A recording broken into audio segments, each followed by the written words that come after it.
ये दाढ़ी वाला कुत्ता कौन बैठ गया है ये देश के ऊपर? ज्यादा कट्टर हिंदू होना भी खतरनाक है। अरे प्रधानमंत्री थोड़े ही है, प्रधानमंत्री है। पहले भी मैंने कहा अरे भाई ये प्रधानमंत्री बदल लो, बाहर से प्रधानमंत्री ले आओ, कैसा भी ले आओ, आड़ा टेढ़ा काना पैणा लंगड़ा भंगड़ा जैसा भी है। भारतीय जनता पार्टी कट्टर हिंदुओं का कत्ल करवाती है, तो इतने कट्टर बनने की आवश्यकता नहीं है।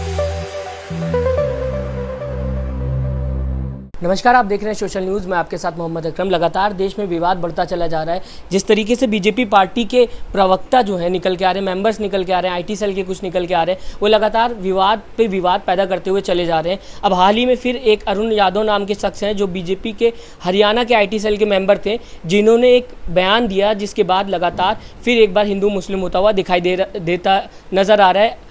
मैं बात करूंगा ट्विटर पे लगातार 85,000 लोगों ने ट्रेंड चलाया कि अरेस्ट अरुण यादव। क्या सच में बीजेपी जिस तरीके से निलंबित कर देती है, क्या उतने से काम हो जाएगा? क्योंकि लगातार जिस तरीके से देश का भाईचारा खराब हो रहा है वो बहुत बड़ा सवाल है। हमारे साथ आज पूर्व सैनिक नंदा भाई मौजूद है। उनसे सबसे पहले यही जानने की कोशिश करेंगे वो किस तरीके से देखते हैं जब आपने सेवा कर दी और आज देश आप देखते हैं हालात ख़राब होता जा रहा है। अंदर जंग ज़रूरी है या बाहर जंग ज़रूरी है? देखिए, सेवा तो हम कर ही रहे हैं, हमने सेवा छोड़ी कहाँ है। ये देश की जिम्मेदारी हमने ली।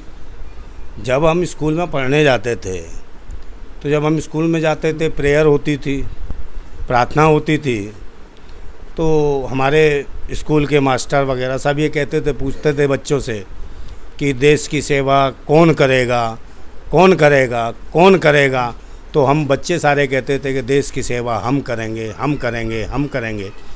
और ये देश की सेवा उन बच्चों में से मैं हूँ जो मुझे याद है कि मैं देश की सेवा करूँगा, और इसको कर रहा हूँ मैं आज। और ये लोग हैं जो धूर्त लोग हैं, जो पाखंडी लोग हैं, ये भूल गए हैं कि इन्हें देश की सेवा करनी चाहिए कि नहीं कहीं। और जो रही बात, तो देश है ना, बीजेपी कहा जा रहा है कि अगर बीजेपी के खिलाफ है तो आप देखिए, बीजेपी का मतलब ही व्यापारी जनता पार्टी है। ये सिर्फ व्यापार कर रही है, लाशों पे करती है, मौतों पे करती है, इन्हीं पे इस पर काम है। ये कुछ भी नहीं है, कोई आतंकवाद नहीं है, खुद आतंकवाद नहीं है, देशद्रोही लोग हैं। ये सिर्फ व्यवस्था बोलते हैं। मैं तो खुद बोल रहा हूँ, उसको दिखाइए ये कौन है चिल्लर खटमल, कहाँ से आ जाते हैं ये भड़वे हैं, जो आईटी सेल के भड़वे हैं, जो देश की सीमा रेखा पर भी साले दलाली खाते हैं, हराम खौए। इनका बाप कौन है? ये दाढ़ी वाला कुत्ता कौन बैठ गया है ये देश के ऊपर? ये खुद अकेला अली बाबा और उसकी टीम के कंपनी के 40 चोर इस देश को लूट रहे हैं मंत्रिमंडल बना के। ऐसे लोगों के खिलाफ पूरा देश जल्दी खड़ा होने वाला है। अब इनकी ये नहीं कि हर 15 दिन बाद कभी काली आ गई, कभी कोई आ गया, कभी काबा में से कुछ आ गया, कभी ताजमहल के नीचे से निकल आया, कुतुब मीनार से निकल आया, कभी लेकिन प्रधानमंत्री की क्या गलती? प्रधानमंत्री अकेले क्या कर सकते? पार्टी के लोग गलत है, प्रधानमंत्री तो देश को राह दिखा रहे हैं। अरे प्रधानमंत्री थोड़े ही है, प्रधानमंत्री है। पहले भी मैंने कहा था, ये प्रधानमंत्री है आरएसएस का। आरएसएस मतलब राष्ट्रीय समलैंगिक संघ, राष्ट्रीय सांड संघ। लेकिन आरएसएस का बीजेपी से क्या लेना देना? बीजेपी तो पार्टी है, आरएसएस एक संगठन है। हाँ, अलग अलग दोनों काम कर रहे हैं। प्रधानमंत्री अपनी तरफ काम कर रहे हैं। देखिए, प्रधानमंत्री काम कर रहा है या कौन है प्रधानमंत्री? इनके बाप का है ये देश। किसी को भी राशन बांटने की बात करते हैं, किसी को कुछ करने की बात करते हो। खेती इनके बाप ने की है कभी? इनसे पूछो जो देश चला रहे हैं। अब लेकिन हिस्ट्री गलत पढ़ाई गई, ये भी तो मान रहे हैं ना आप।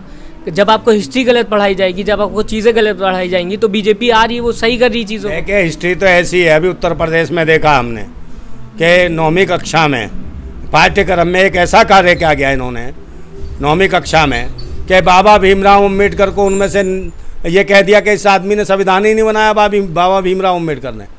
ये मोतीलाल नेहरू के संज्ञान में था, मोतीलाल नेहरू की पहल पे संविधान बना। तो इस प्रकार का जब समाज को या आने वाली नस्लों और पीढ़ियों को कहा जाएगा, तो इस तरीके से देश में तो भवंडर होगा ही। कहीं दलित को अगड़े से लड़ा रहे हैं, कहीं पिछड़े को लड़ा रहे हैं, कभी धर्म को लड़ा रहे हैं, कभी जाति को लड़ा रहे हैं, किसी मजहब को लड़ा रहे हैं। जब से गवर्नमेंट बनी है 2014 से, इनका निकम्मापन और नकारापन पूरे देश ने देख लिया है। प्रधानमंत्री ने क्या आपको कभी सुना आपने प्रधानमंत्री ने बयान दिया हो, प्रधानमंत्री ने कहा कि नहीं आप लड़िए? प्रधानमंत्री तो शांत है ना, प्रधानमंत्री की क्या गलती इसमें? अरे प्रधानमंत्री जब बाहर से कहता है कि बाहर से हम लाए, कौन से देश से लाए ये इसका नौजवानों के लिए योजना? कौन से देश से लाए ये योजना जो 4 साल की नौकरी के लिए? आप मुझे बताइए। नीदरलैंड से लाए, पता नहीं कौन से लैंड से लाए। लेकिन इससे हिंदू मुस्लिम विवाद थोड़ी ना है। तो कह रहे ये तो बाहर से योजना आई है, वहाँ पर भी चल रही है, तो बाहर से भाई ये प्रधानमंत्री बदल लो, बाहर से प्रधानमंत्री ले आओ, कैसा भी ले आओ, आड़ा टेढ़ा काना पैणा लंगड़ा भंगड़ा जैसा भी है, वो अच्छा चला लेगा इससे देश।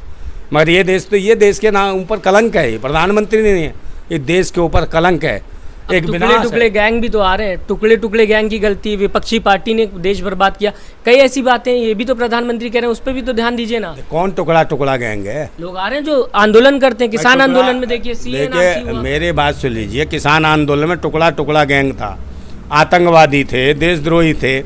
अगर देश में आतंकवादी और देशद्रोही धरना देते हैं, आंदोलन करते हैं, प्रदर्शन करते हैं, तो एक बात बताइए, तो कहते हैं कि चप्पे चप्पे में हमारी निगरानी है, हम देश की सुरक्षा कर रहे हैं, कोई परिंदा भी पर नहीं मार सकता।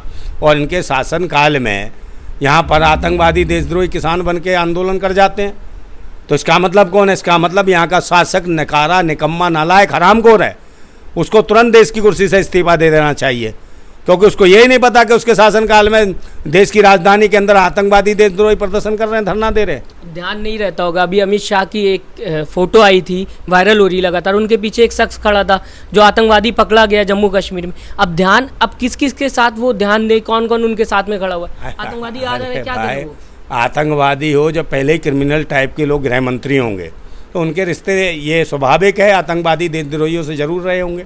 तो क्रिमिनल विचारधारा के लोग गृह मंत्री हैं, तो उनको क्या डर लगेगा आतंकवादी देशद्रोहियों को? उनको पता हमारा भाई बैठा है, गृह मंत्री है, कुछ भी लूटो, कुछ भी करो, कहीं बम फोड़ो, कुछ भी करो, अफवाह फैलाओ, लोगों में डर पैदा करो और देश को बेको।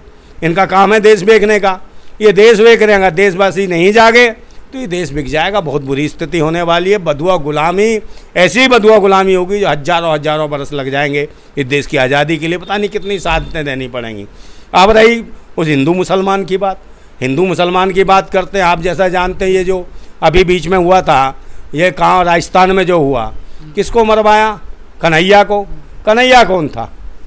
कन्हैया कौन था? कट्टर हिंदू, कट्टर अंधभक्त। बताइए, ज़्यादा कट्टर होना भी खतरनाक है। मैं देशवासियों को एक मैसेज देना चाहता हूँ, ज़्यादा कट्टर हिंदू होना भी खतरनाक है, क्योंकि भारतीय जनता पार्टी खुद ही हिंदू कट्टरों का कत्ल कराती है। तो कत्ल किसने कराया? मोहम्मद रियाज ने कत्ल किया। और मोहम्मद रियाज कौन था? मोहम्मद रियाज इनके अल्पसंख्यक मोर्चे का एक खास सदस्य था, उनके परिवार का था।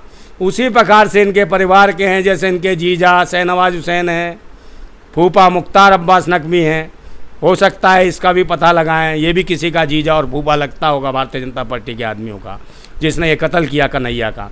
जो कन्हैया कट्टर हिंदू था, उसका कत्ल किसने करवाया? सिर्फ भारतीय जनता पार्टी के लोगों ने।